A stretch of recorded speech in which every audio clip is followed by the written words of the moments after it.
Ashes to ashes, dust to dust. A growing number of people are going green when making end-of-life decisions. Beginning next summer, Oregon will become the third state to allow people to turn their bodies into soil after they die. And while human body composting is not yet happening in Wisconsin, as Michael Schlesinger discovered, a growing number of people, including a familiar face throughout Milwaukee and Wisconsin, are choosing an eco-friendly way to reach their final resting place. Pine box and a shroud. You know, you go relatively lightly into the next world. Milwaukee historian John Gerda is actually looking ahead to when he dies. He's choosing something called a green burial. I could not warm to the idea of cremation, and embalming kind of left me cold. You know, it seemed like human taxidermy. So green burial was very appealing. First of all, for environmental reasons, and also because it's simply returning to the earth. And I just like that idea. This is also my old neighborhood. I was raised about 8 blocks from here. The here Gerda is referring to is Forest Home Cemetery on the city's south side. The site, originally from the 1800s, is rich in history, perfect for him. Everyone from brewers to mayors to just plain old folks are in this cemetery. So I kind of like the both the historic side of it, goes back to 1850, but also, you know, kind of the fact that it's in a working class section of Milwaukee South Side and very close to my roots. Simplicity and green burials really go hand in hand. For instance, there are no headstones here, just this community marker with the names of those buried in this general area. We don't wear name tags when we die. I think we kind of fade, you know, into the beyond, and expressing that physically, I think, is appropriate. So relatives, descendants, they'll be able to find us, you know, just as anyone can find someone already buried here.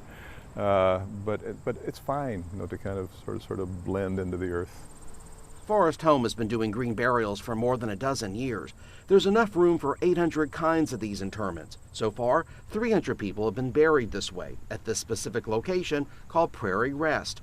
Assistant Executive Director Sarah Tomlin adds to the conversation. People want different options, and they definitely want something that doesn't have an environmental impact. And it has no environmental impact. I mean, even cremation involves carbon dioxide coming out in the air, and what other chemicals are in your body are coming out. So it's much more environmentally friendly. It's really a recycling, so to speak, of your body. Beside environment, there's economics. The cost, I'm told, will run you close to $3,500.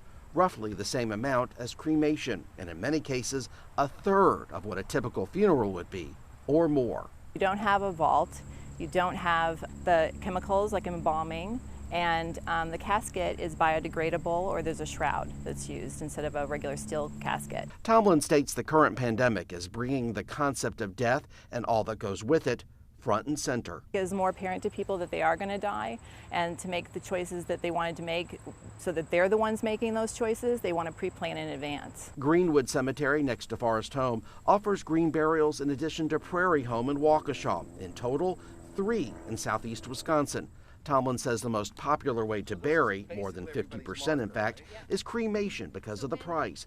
But she adds 40% of this number would go the green route if it was more readily available. The aesthetics only seal the deal, in her opinion. It does look very natural, and that is sort of the whole point of it. I think if you're environmentally conscious, this would appeal to you, because it is like going for a stroll in the woods, and that's what we're trying to capture here. The appeal, you know, of kind of actually pushing up daisies, or in this case, coneflowers.